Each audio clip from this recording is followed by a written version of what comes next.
morning, students. Here we are going on with the story Chinese statue, and I have explained you till page number 61 the starting para. Now we are going to start from page number 61 to 64.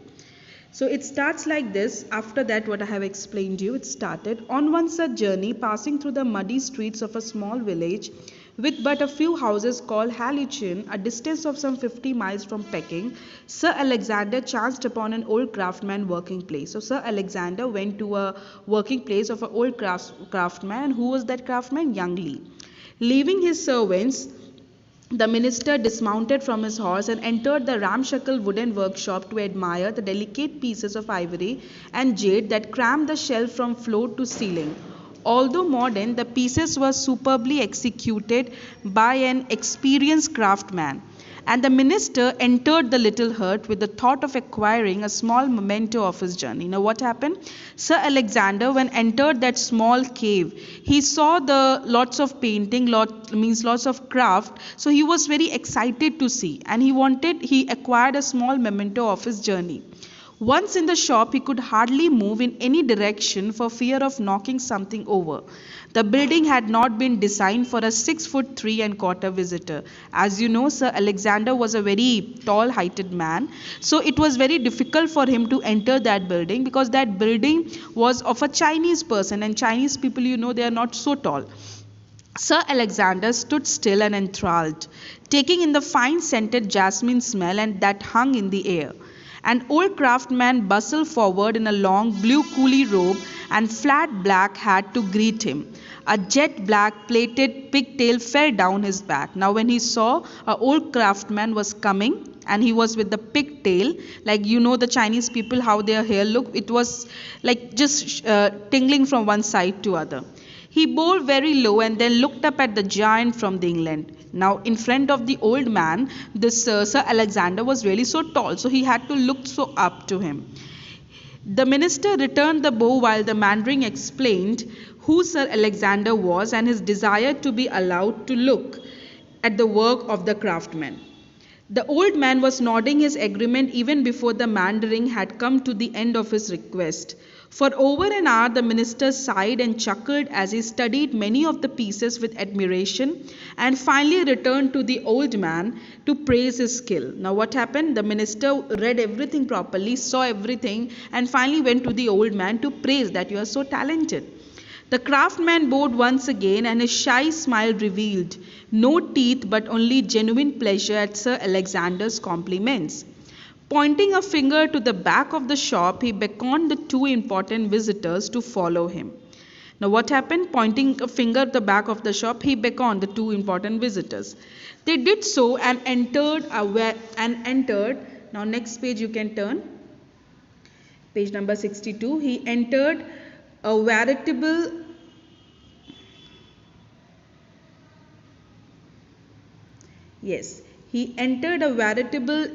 Aladdin cave with row upon row of beautiful miniature emperors and classical figures. The minister could have happily settled down in the orgy of the ivory for at least a week. Now, minister was really very happy to see all the kind of painting, the pieces.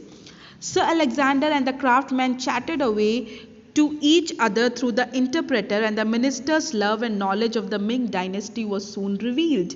Now he understood that minister really loved this paintings and all, and he was the old craftsman understood he also have the same love. The little craftsman's face lit up with the discovery, and he turned to the Mandarin and in a hushed voice made a request. The Mandarin nodded his agreement and translated. I have, Your Excellency, a piece of Ming myself that you might care to see. Now, craftsman understood that Sir Alexander is really interested in these all things. So he said, Sir, I have another statue which I made, which is belonging to my family.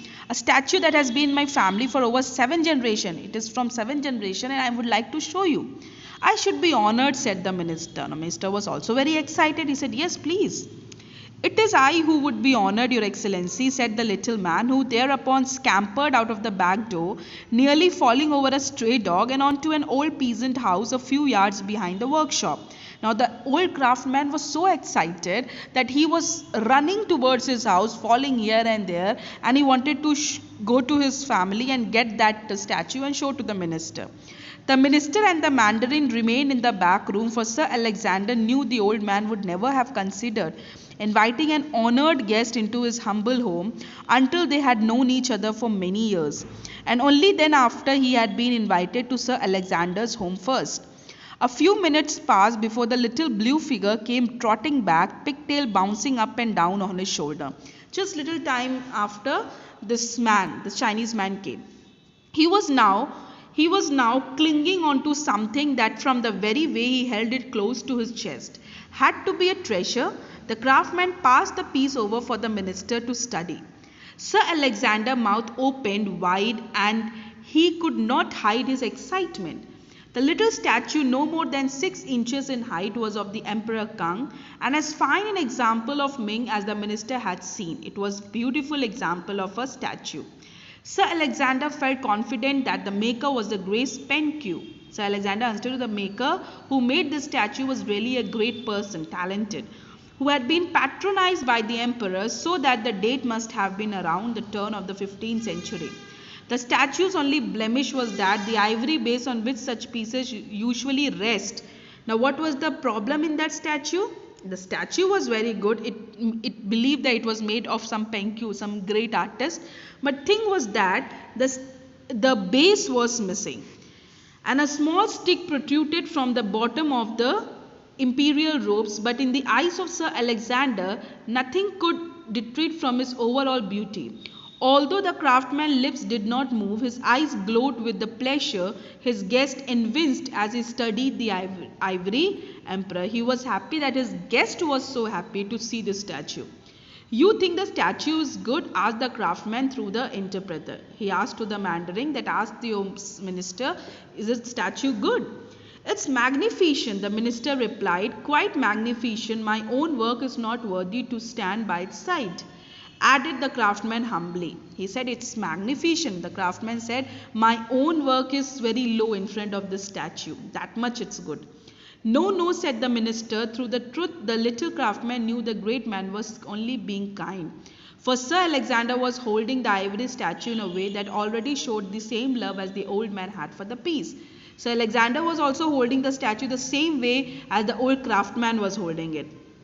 The minister smiled down at the craftsman as he handed back the Emperor Kang, and then he uttered perhaps the only undiplomatic words he had ever spoken in 35 years of serving his queen and country. "How I wish the piece was mine." First time in his life he spoke an undiplomatic word. He said, "I wish that this piece was mine." Sir Alexander regretted voicing his thoughts. Immediately he heard the mandarin translate them, because he knew only too well the old Chinese tradition that if an honored guest requests something, the giver will grow in the eyes of his fellow men by parting with it. Because the Chinese tradition was that if a guest is asking something and if the host is giving, then he will be honored in the eye of that guest. A sad look came over the face of the little old craftsman as he handed back the figurine to the minister. "No, no, I was only joking," said Sir Alexander, quickly trying to return the piece to the owner. He said, "Oh, I was just joking. I don't want. You take it." Because he understood the Chinese man was little sad to give it. "You would dishonor my humble home if you did not take the emperor." "Your Excellency," the old man said anxiously, and the mandarin gravely nodded his agreement. The Chinese man said that, "See, if you won't take, you will disregard my honor. It's the honor that if the guest is asking, we have to give." The minister remained silent for some time. "I have dishonored my own home, sir," he replied, and looked towards the mandarin, who remained inscrutable. Inscrutable, impossible to understand what he wanted to say. He said, "See, I have to," what he replied, and looked towards the mandarin, who remained, "I have dishonored my own home." The minister remained silent for same time, said, "I have dishonored my own home." So afterward, it was very impossible for the mandarin to understand and translate. So then what happened? The little craftsman bowed. "I must fix a base on the statue," he said, "or you will not be able to put the piece on." We said, "See, the piece is without the base, so I need to put the base, otherwise you will not be able to put it anywhere." He went to a corner of the room and opened a wooden packing chest that must have housed 100 bases for his own statues. Rummaging around, the picked out a base decorated with small dark figure that the minister did not care for, but which nevertheless made a perfect fit. The old man assured Sir Alexander that although he did not know the base history, the piece bore the mark of a good craftsman. The embarrassed minister took the gift and tried hopelessly to thank the little old man. Minister was embarrassed, but he took the gift and was not knowing what to do, and he thanked the old man. The craftsman once again bowed low as Sir Alexander, and the expressionless mandarin left the little workshop. Now minister and the mandarin left the workshop. As the party travelled back to Peking, the mandarin observed the terrible state the minister was in and uncharacteristically spoke first. Your Excellency is no doubt aware, he said, of the old Chinese custom that when a stranger has been generous, you must return the kindness within the calendar year. Now Mandarin understood that the minister is he's not so happy. He want to do something. So he said, sir, it's a custom that if a stranger is being so generous, you should also return that within a calendar year. Sir Alexander smiled his thanks and thought carefully about the Mandarin words. Once back in his official residence, he went immediately to the embassy's extensive library to see if he could discover a realistic value for the little masterpiece. After much diligent research, he came across a drawing of a Ming statue that was almost an exact copy of the one now in his possession. And with the help of the Mandarin, he was able to assess its true worth, a figure that came to almost 3 years' emolument. Emolument means payment of an officer for a servant of the crown. The minister discussed the problem with Lady Heathcote, and she left her husband in no doubt as to the course of action he must take. Now the following week, the minister dispatched a letter by private messenger to his bankers, Coutts and Company in the Strand, London, requesting that they send a large part of his saving to reach him in Peking as quickly as possible. So he sent a letter and said he wanted the saving, that he wanted to give an exact copy of this to that person. When the fund arrived 9 weeks later, the minister again approached the Mandarin, and then afterward the ministers understood that he need to do something in return, and after arranging everything, he went to the Mandarin. I hope this much is clear to you all. From page number 65, I will tell you in the later video. Thank you.